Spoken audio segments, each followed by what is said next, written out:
Karibu mtazamaji wa Juve Media katika historia ya maisha ya watakatifu.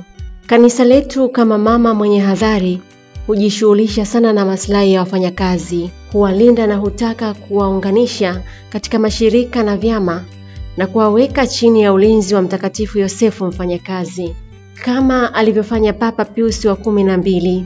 Kwa kuwa Mtakatifu Yosefu alikuwa baba mlishi na mlinzi wa Yesu Kristo, ambaye alipenda kuitwa mfanyakazi na mwana wa mfanyakazi, alijawa na roho ya mwana wa Mungu kwa jinsi alijua kuitukuza na kuiinua kazi. Kwa hiyo mashirika hayo na vyama hivyo sharti vijitahidi kumweka Yesu Kristo katikati ya wanachama na jamaa zao. Kusudi hasa la vyama hivyo ni kuueneza na kuulinda mwenendo wa Kikristo kati ya wanachama na kuueneza ufalme wa Mungu.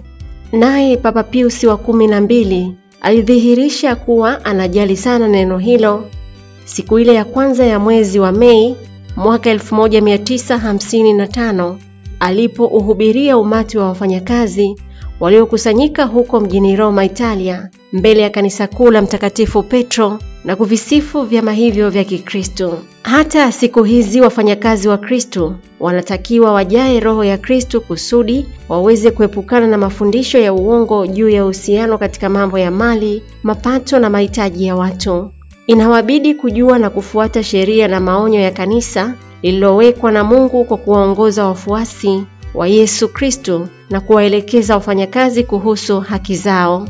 Ndiye Yesu Kristo mwenyewe aliyeweka misingi ya kwanza ya mafundisho haya. Yanafaa kukomesha mabishano juu ya mambo hayo, kusudi kuikuza heshima inayohusu kazi, na ili watu wapate kuyaelewa na kuyafahamu zaidi mafundisho hayo.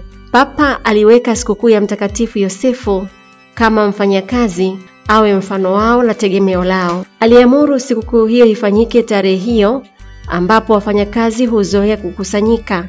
Alitumaini badala ya kuchochea visa viovu na chuki, watu wote wajitahidi kueneza amani na mapatano ya haki na mapendo.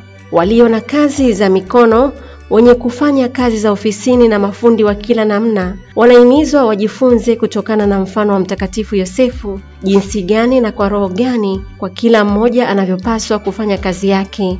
Ndiyo kusema kwamba wajitahidi kwa upande mmoja kuzitawala nguvu za ulimwengu na kuzitumia kwa kustawisha nchi, na kwa upande mwingine kuvitumia vitu vya dunia hii ili hivi kujipatia uzima wa milele. Mtazamaji wa Juve Media, na hiyo ndiyo historia fupi ya maisha ya mtakatifu wa siku ya leo, Mei Mosi, naye ni Mtakatifu Yosefu mfanyakazi.